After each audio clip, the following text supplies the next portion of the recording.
আসসালামু আলাইকুম। আজকে আমরা শিখব কিভাবে আমাদের কম্পিউটারের কেবল কানেকশনগুলো দিতে হয়, কোনটা র্যাম, কোনটা প্রসেসর, কোনটা পাওয়ার সাপ্লাই, কোনটা মনিটর, এগুলো আমরা দেখব, চিনব। তো চলুন শুরু করি। তো আমি মূলত একটা নতুন কম্পিউটার কিনে নিয়ে আসছি। যেমন এখানে মনিটর আছে, এটা সিপিইউ, এখানে কিবোর্ড, মাউস, অ্যাডাপ্টারগুলো আছে, সবগুলা পাওয়ার কেবল ইত্যাদি আছে। তো এখন চলুন আমরা একটু এটা সেট আপ করার ট্রাই করি। তো সেট আপ করার পূর্বে আমি যখন নতুন একটা কম্পিউটার কিনে নিয়ে আসি তখন কিন্তু আমাকে তারা সেট আপ কইরাই দিছে, আমার আর বাসায় আর কোনো কিছু সেট আপ করতে হয় না। তারপরেও আপনাদের সুবিধার্থে আমি একটু দেখাই দেই কোনটাকে র্যাম বলে, কোনটাকে প্রসেসর বলে এবং কোনটাকে। আচ্ছা, আমি মনিটরটা নিচে রাখলাম। তো চলুন আমরা একটু এটার আহ, এটা একটু খুলি, কেসিংটা একটু খুলি। কেসিংটা খোলার পর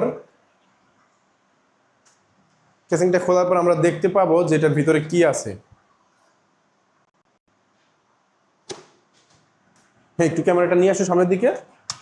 হ্যাঁ, এই যে কেসিংটা খোলার পর আমরা এখানে দেখতে পাচ্ছি অনেকগুলো আহ, অনেকগুলো অ্যাসেসরিজ এবং অনেকগুলো কেবল। তো চলুন আমরা আর একটু ফোকাস দিয়ে এটা দেখি এখানে কি আছে। আর ক্লোজলি নিয়ে আসো ক্যামেরাটা। তো আমরা একটু দেখতে পাচ্ছি যে এই যে এটা হলো পাওয়ার সাপ্লাই, যেটা একেবারে উপরে থাকে, এটা হলো পাওয়ার সাপ্লাই।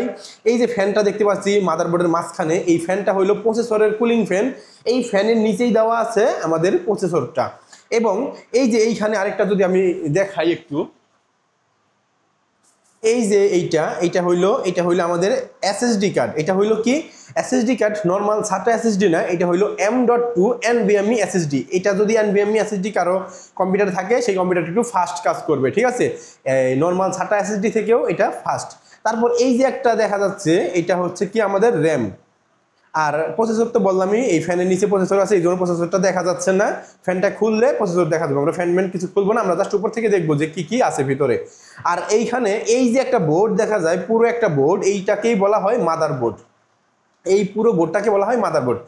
আর এই আপনি যেখান থেকে কম্পিউটার কিনবেন সেখানে তারাই আপনার এটা কম্পিউটারের কেবলগুলা কানেকশন করে দিবে, মানে ভিতরের যত কানেকশন আছে তারাই করে দিবে, আপনার আর এগুলা কানেকশন করতে হবে না। তো আশা করি বুঝতে পারছেন। আর এইখানে আপনার এই কম্পিউটারটা অনেকদিন হয়ে গেলে ময়লা জমবে, মাকড়সার জাল এবং ধুলাবালি জমবে, তখন আপনি এভাবে কেসিংটা খুইলা একটু হাওয়া মেশিন দিয়ে হাওয়া দিয়ে সুন্দর মতন এই ময়লাগুলো পরিষ্কার করতে পারেন, অথবা ছোট যদি ন্যাকড়ার মতো কিছু থাকে সেটা দেওয়া পরিষ্কার করতে পারেন। তো চলুন এটাকে আমরা আবার লাগিয়ে ফেলি আমাদের কেসিংটা। তো কেসিংটা লাগানোর জন্য এই কেসিংটা আমি ধরলাম, ধরার পর এইখানে এই যে দেখেন একটা জিনিস, এই দুইটা জায়গা হইলো নাট, মানে স্ক্রু বসবে। তো আমি সুন্দরভাবে এটা খাপ এখানে বসাই দিলাম। তো বসাই দেওয়ার পর এই সামনের দিকে একটু চাপ দিয়ে ধরলাম, পিছনের দিকে চাপ দিয়ে ধরলাম, পিছনের দিক থেকে ঠেলা দিলাম, এটা লাগিয়ে গেল। এখন জাস্ট আমাদের যে দুইটা নাট আমরা খুলছিলাম বা স্ক্রু খুলছিলাম সেই দুইটা আমরা এখানে লাগাই দিই।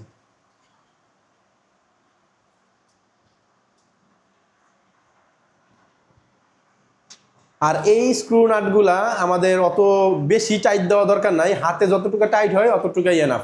অনেকে এই টেস্টার দিয়ে অনেক হার্ডভাবে টাইট দেয়, আমিও অনেক সময় হার্ডভাবে টাইট দিই। কিন্তু অনেক সময় হয় কি হাতের কাছে টেস্টার পাওয়া যায় না, তখন এটার নিয়ম মূলত যতটুকু হাতে প্রেশার পায় অতটুকুই টাইট দেওয়া। তো আমাদের এইখানে আমরা যদি আর একটু খেয়াল করি আমাদের কম্পিউটারের সিপিইউর পিছনে কি আছে। তো সিপিইউর পিছনে যদি একটু খেয়াল করি, এইখানটাতে এটা দেখাইছিলাম আমরা পাওয়ার সাপ্লাই। তো এই পাওয়ার সাপ্লাইয়ের একটা পাওয়ারের লাইন আছে, এটা হলো পাওয়ার কেবলটা দিতে হবে। তো পাওয়ার কেবল কোনটা? পাওয়ার কেবল হয়েছে এই যে আমার হাতে দেখতে পাচ্ছেন, এটা হচ্ছে পাওয়ার কেবল। দেখেন এই পাওয়ার কেবলের মধ্যেও তিনটা ফুটা আছে, এটার মধ্যে তিনটা পিন আছে। তো এই বরাবর এইটা যদি আমি এখানে দিয়ে দেই হয়ে গেল। কিন্তু একটা জিনিস খেয়াল করেন, আমি কিন্তু জোরে চাপ দিই নাই, জোরে প্রেসার দিই নাই। আমি যদি এরকম হালকা করে রাখি, এটা লুজ কানেকশন থাকবে, তখন আপনার কম্পিউটারের পাওয়ার সাপ্লাইটা জ্বলে যাওয়ার একটা সম্ভাবনা থাকে।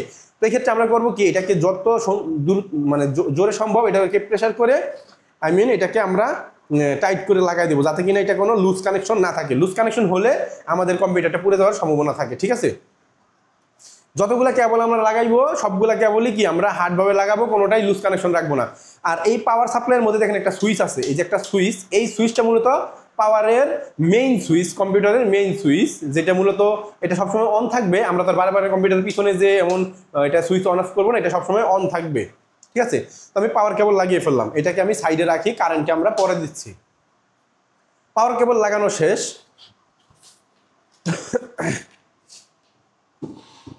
আমরা এক সাইড করে সাজিয়ে গুছিয়ে কাজগুলো করি, যেন কোনো কিছু আবার আমাদের টেবিল থেকে না পড়ে যায়। এখানে আমাদের মনিটরটা, আমাদের যে মনিটরটা কাঙ্ক্ষিত, আমরা মনিটরটা কিনে নিয়ে আসছি। এই যে মনিটর, এই মনিটরের আমরা যদি মনিটরটা একটু খেয়াল করি, এই যে দেখুন এই মনিটরটা লাগানো একবারে সোজা। মনিটরের ভিতরে ইউজার ম্যানুয়াল আছে, ওইটা দেখে দেখে লাগাইতে পারেন, বা এখানে একটা মানে ক্লাম্পের মতো এটা লাগাই দিয়ে দেন দুটা স্ক্রু টাইট দিয়ে দিতে হয় টেস্টার দিয়ে, ঠিক আছে। তো আর এই যে মনিটরটা একটু দেখুন, খেয়াল করেন, এইখানে আছে মনিটরের পাওয়ারের লাইন, ঠিক আছে। এটা হচ্ছে ভিজিএ কেবলের লাইন, এটা হচ্ছে এইচডিএমআই পোর্ট, ঠিক আছে। তো চলেন আমরা, আমাদের কাছে এইচডিএমআই আছে, ভিজিএ আপাতত নাই, আমরা এইচডিএমআই দিয়ে কানেক্ট দিব। আর এখন যতগুলো মনিটর, যত কম্পিউটার, সবগুলোর মধ্যে এইচডিএমআই থাকে, এটা আপডেট একটা পোর্ট।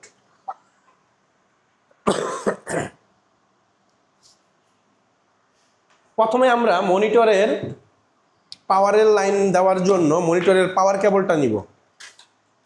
আমরা এইখান থেকে মনিটরের পাওয়ার কেবলটা নিয়ে নিচ্ছি।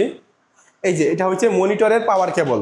এখানে আরেকটু খেয়াল করেন, আমি সব কিছু ইন ডিটেলস বলে দিচ্ছি, ভিডিওটা বড় হলেও কেউ ভিডিওটা স্কিপ করবেন না, টেনে টেনে দেখবেন না। এই যে দেখেন পাওয়ার কেবলটা, এটাকে আমার সুন্দর মতন এখানে লাগাইতে হবে। এটা কি সবসময় আমাদের কি টাইটভাবে লাগাইতে হবে। এটা তো আমি লুজভাবে লাগাই, আমাদের এই অ্যাডাপ্টারটা যে কোনো সময় জ্বলে যাইতে পারে।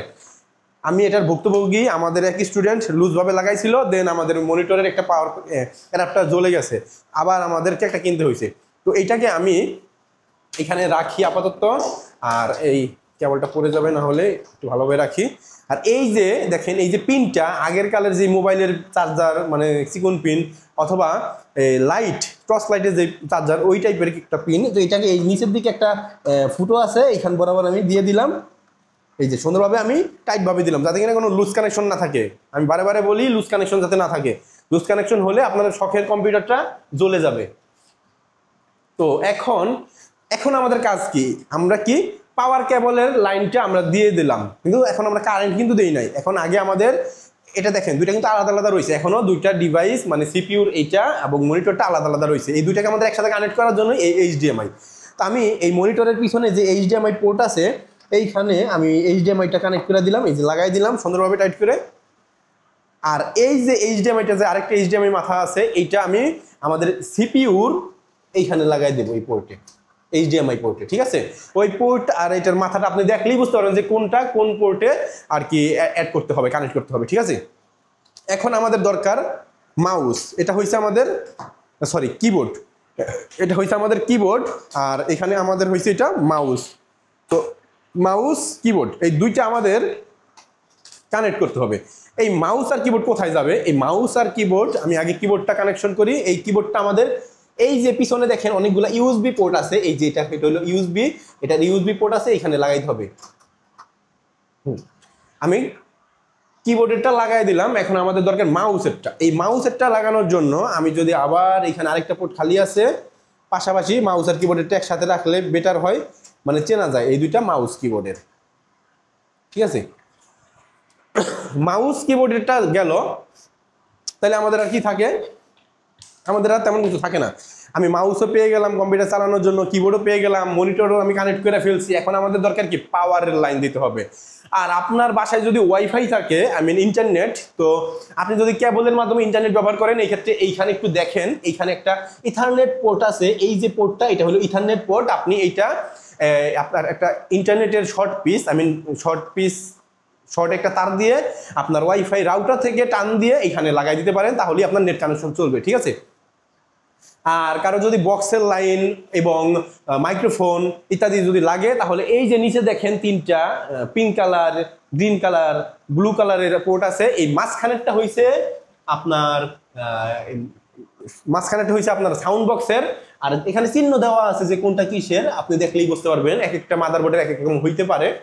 তো যাই হোক, আমরা দেখতেছি। আর ভিজিএ কেবলের যে কথাটা যেটা বললাম, যদি আপনার কম্পিউটারে ভিজিএ কেবলের পোর্ট থাকে এবং আপনার মনিটরে ভিজিএ কেবলের পোর্ট থাকে, তাহলে আপনি খুব সুন্দরভাবে ভিজিএ কেবলের মাধ্যমে কানেক্ট করতে পারবেন। দেখেন আপনার এই ডেস্কটপের সিপিইউতে মাদারবোর্ডের এখানে ভিজিএ কেবলের লাইন আছে। আপনার ভিজিএ কেবল থাকলে এটা দিয়েও কানেক্ট করতে পারবেন, কারণ এই মনিটরে ভিজিএ কেবলও আছে, এইচডিএমআই পোর্টও আছে। সেম এই মাদারবোর্ডেও ভিজিএ কেবলও আছে, এইচডিএমআই পোর্টও আছে। আপনার যেইটা সুবিধা সেইটাতেই আপনি দিয়ে কানেক্ট করতে পারবেন। কিন্তু এইচডিএমআইটা এখন আপডেট, এত কিছু করা লাগে না। যেমন ভিজিএটা আপনার স্ক্রুগুলার টাইট দিতে হয়, কিন্তু ভিজিএ কেবলটা দিয়ে টাইট দিলে আর কি জিনিসটা খুলে না, পোক্তা হয়।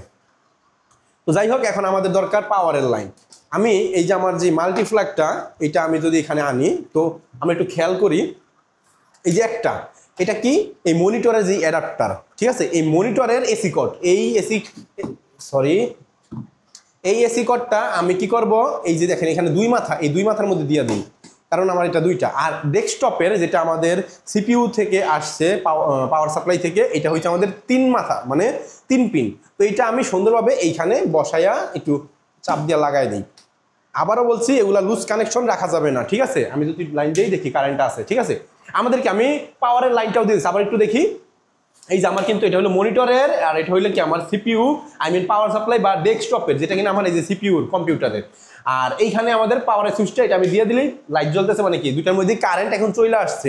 তো আমাদের দেখা যায় কিনা এইখান থেকে, এদিকে নিয়ে আসো একটু সামনের দিকে, আমাদের ওই যে পাওয়ারের যে লাইনটা আমরা দিয়ে দিছি, এর ফলে কি হয়েছে, মনিটরের মধ্যে একটু আলো চলে আসছে। আমি আবার ফিরা দেই, এখান থেকে অন অফ করি, দেখেন মনিটরের মধ্যে আলো চলে আসবে যে এটার মধ্যে কারেন্ট আসছে, মানে এটা কারেন্ট পাইছে। একটু অপেক্ষা করি, দেখি আসবে। এটা সব সময় আসে না, প্রথমবার চালু দিলে আসে। এবং আমি তো এখন অন অফ করছি খুব তাড়াতাড়ি, এই জন্য হয়তো আসে নাই। অফ করে দিলাম, আবার অন করলাম। যাই হোক, ওইটা সমস্যা নাই। আমরা একটু দেখতে পারি আমাদের এই মাদারবোর্ডটার মধ্যে যখন কারেন্ট আসে, তখন মূলত এইখানে ভিতরে একটা লাইট জ্বলে, দেখা যায় কিনা নীল একটা লাইট জ্বলতেছে, এই যে ভিতরে লাইট জ্বলতেছে, নীল দেখা যাচ্ছে, হ্যাঁ নীল একটা লাইট জ্বলে দেখা যায়, তাই না। এটা কিন্তু আমি কম্পিউটার চালু দিই নাই, তারপর লাইটটা জ্বলে। আমি তো আরেকটু এদিকে আসি, আরেকটু যদি দেখি, এখানে আমাদের যে আমি বলছিলাম যে এইখানে আমাদের এটা পাওয়ার সাপ্লাইয়ের মধ্যে একটা সুইচ থাকে, এই সুইচটা যদি আমি অফ করে দিই, কম্পিউটার আমি চালু দিলে চালু হবে না, এটা অফ হয়ে গেছে। এখন এটা যদি আমি অন করি, তাহলে কম্পিউটারের লাইনটা যাবে, মানে এই যে তারটা না, এইটার পাওয়ারের সুইচটা হলো এই সুইচটা, পাওয়ার সাপ্লাইয়ের সুইচ। তো তো চলুন এখন আমরা কম্পিউটারটা চালু করি। তো কম্পিউটার চালু করার ক্ষেত্রে আমাদের এইখানে একটু মাথায় খেয়াল রাখতে হবে, এটা কম্পিউটার হোক, ডেস্কটপ হোক আর ল্যাপটপ হোক, এই যে এইখানে দেখেন একটা কি পাওয়ারের একটা এখানে একটা আছে, সুইচ আছে। এই সুইচটার চিহ্নটা একটু খেয়াল করেন, চিহ্নটা হয়েছে কি একটা জিরোর মতো, একটা গোল দিয়ে গোলের উপর একটা দাগ। এই যে এই চিহ্ন সহ যে সুইচটা, এটাকে বলা হয় পাওয়ার সুইচ, এটাকে বলা হয় ডেস্কটপের পাওয়ার সুইচ, অথবা আপনার ল্যাপটপের ক্ষেত্রেও এইরকম সেম এই চিহ্নটাই থাকে, ঠিক আছে। তো আমি এই সুইচটার উপরে জাস্ট একটা প্রেস করে ছাইড়া দিলাম।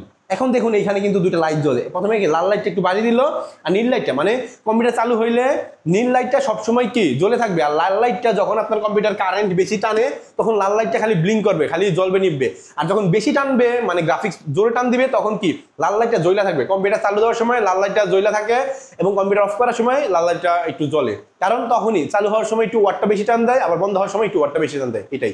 আর যখন আপনি ভারী কাজ করবেন, তখন আপনার ওয়াটটা বেশি টান দিবে। দেখেন একটা জিনিস, আমাদের এই কম্পিউটারটা কি সুন্দরভাবে ওপেন হয়ে গেল। এই কম্পিউটারে কোনো পাসওয়ার্ড দেওয়া ছিল না, এই জন্য এটা খুব সহজে ওপেন হয়ে গেছে। আর যদি এখানে পাসওয়ার্ড দেওয়া থাকতো, তাহলে এটা কি হইতো, আমি এই কম্পিউটারে একটা পাসওয়ার্ড যদি দেওয়ার ট্রাই করি, এটা পাসওয়ার্ড দেওয়ার জন্য কি করব, আমি এইখান থেকে কোথায় যাইতে পারি, আমি প্রাইভেসিতে যদি যাই, না প্রাইভেসিতে নাই, আমাদের যেতে হবে অ্যাকাউন্ট, সাইন ইন অপশন, এইখান থেকে আমি একটা হ্যালো পিন দিয়ে দেই। আচ্ছা, হ্যালো পিন দেওয়ার আগে কি করতে হবে, পাসওয়ার্ড, এই যে পাসওয়ার্ড, আমি পাসওয়ার্ড দিয়ে দিলেই হবে। আমি অ্যাড পাসওয়ার্ড দেই, পাসওয়ার্ডটা আমি দিই 1122 1122। পাসওয়ার্ড হিন্ট কিছু দেওয়া দরকার নাই, নেক্সট। আচ্ছা, হিন্ট দিতে বলতেছে 12 দিয়ে দিই, নেক্সট, ফিনিশ। আচ্ছা, আমি পাসওয়ার্ড দিয়ে দিলাম। এখন আমরা কিন্তু কম্পিউটার চালু দেওয়া শিখে ফেলছি। তো চলুন এখন আমরা কম্পিউটারটা অফ করা শিখি। আমরা আবার একটু মনিটরের দিকে যাই। আমি এই যে রিফ্রেশ কইরা, এই যে দেখেন এইখানে একবারে কর্নারের দিকে যে আমাদের উইন্ডোজের এইটা আইকনটা, এখানে স্টার্ট, এখানের মধ্যে আমি ক্লিক করলাম। দেন এই যে দেখেন একটা পাওয়ার অপশন, এইখান থেকে আমি কি করব, শাটডাউন দিয়ে দিলাম। কম্পিউটারটা দেখেন এখন শাটিং ডাউন হয়েছে, মানে শাটডাউন হইতেছে। এখন আমাদের কম্পিউটারটা খুব সুন্দরভাবে কি শাটডাউন হয়ে গেল।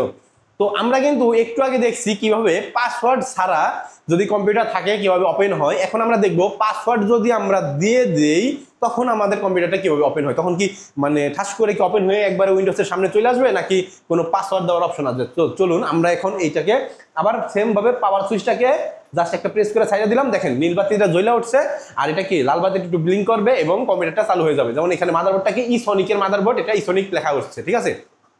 আর এই যে যখন কম্পিউটারটা চালু হবে মাদারবোর্ডের নাম লেখা আসবে তখন আমরা কিবোর্ডে কোনো প্রেস করব না, ঠিক আছে। এখানে একটু খেয়াল করেন, তখন আমাদের উইন্ডোজটা একেবারে চালু হয়ে একবারে সামনে চলে আসছিল, কিন্তু এখন দেখেন লক স্ক্রিন। আমরা যখন মোবাইল ফোন ইউজ করি তখন কিন্তু এরকম আসে, সামনে লক স্ক্রিন আছে, সেম ভাবে লক স্ক্রিন এখানে শো করতেছে। এই লক স্ক্রিনটা আমরা কিভাবে কি করতে পারি, মাউস দিয়েও করতে পারি অথবা আমরা কি করতে পারি, এই মাউস দিয়ে করতে পারি অথবা কিবোর্ডের স্পেস চাপ দিলেও হবে বা যে কোনো একটা কি চাপ দিলেও এটা এরকম আসবে। তো ধরেন আমি মাউস দিয়ে আমি জাস্ট লেফট ক্লিক করছি, এটা এরকম ভাবে চলে আসছে। তো এখন আমাদের পাসওয়ার্ডটা কি, পাসওয়ার্ড হলো 1122 1122 দিয়ে আমি যদি ইন্টার দিই দেখেন এটা ওয়েলকাম করে সাথে সাথে চলে আসলো। আমি কি বলছিলাম শুরুতেই, যখন আমি কম্পিউটারের আমাদের সিপিইউর যখন আমি কেসিং খুলে মাদারবোর্ডে দেখাইছিলাম একটা এসএসডি M.2 NVMe SSD। তো M.2 NVMe SSDর কাজ কি, আপনার কম্পিউটারটাকে ফাস্ট করে ফেলা। তো দেখছেন আমরা জাস্ট খালি 1122 দিছি, ওয়েলকাম করে ঘোরার সময় দেয় না, এটা চলে আসছে, তাই না। তো এই জন্যই আমরা NVMe SSDটা চুজ করব, ঠিক আছে। তো আমাদের কম্পিউটারটা কি সুন্দরভাবে চালু হয়ে গেছে। এখন আমি চাইলে রিফ্রেশ দিতে পারি। তো চলুন আমরা রিফ্রেশ দিই কয়েকবার। এই যে আমরা দেখেন রিফ্রেশ দিতে পারি, সুন্দরভাবে রিফ্রেশ দিতে পারি। এখন আমরা রিফ্রেশও দিতে পারি এবং আমরা কিবোর্ড ইউজ করতে পারি, আমরা যে কোনো কিছুই এখন কম্পিউটার দিয়ে করতে পারবো। তো আশা করি আমরা বুঝতে পারছি। আর আজকের ক্লাসটা হয়েছে আমাদের কেবল কানেকশন, ডেস্কটপের কিভাবে আমরা কেবলগুলো কানেকশন করতে পারি, ডেস্কটপের ভিতরে কি কি থাকে এবং keyboard, monitor, mouse, power supply বা পাওয়ার কেবল এগুলো কিভাবে আমরা কানেক্ট করতে পারি। আজকের ক্লাসটার বিষয়ই ছিল এইটা। তো আমরা আশা করি এই সবগুলো বিষয় আমরা বুঝতে পেরেছি। যদি আমরা বুঝতে না পারি আমাদের যে মেন্টর, আমাদের যে ক্লাস টিচার থাকবে তাকে আমরা জিজ্ঞেস করবো কিভাবে করা যায়। তো আমরা আবার দরকার হলে আপনাদেরকে ক্লাসে বুঝিয়ে দিব, ঠিক আছে। আর এই ভিডিওটা কেউ টেনে টেনে দেখবেন না, আমাদের প্রত্যেকটা ভিডিওতেই কেউ টেনে টেনে দেখবেন না। আমাদের ভিডিওগুলা খুব সুন্দরভাবে বসে একবারের জায়গায় 2-3 বার দেখবেন, তাহলে মাথায় সুন্দরভাবে ক্যাচ করে যাবে এবং আপনি কখনো আটকাবেন না, ঠিক আছে। তো আজকের ভিডিওটা এই পর্যন্তই। সবাইকে ধন্যবাদ ভিডিওটি দেখার জন্য।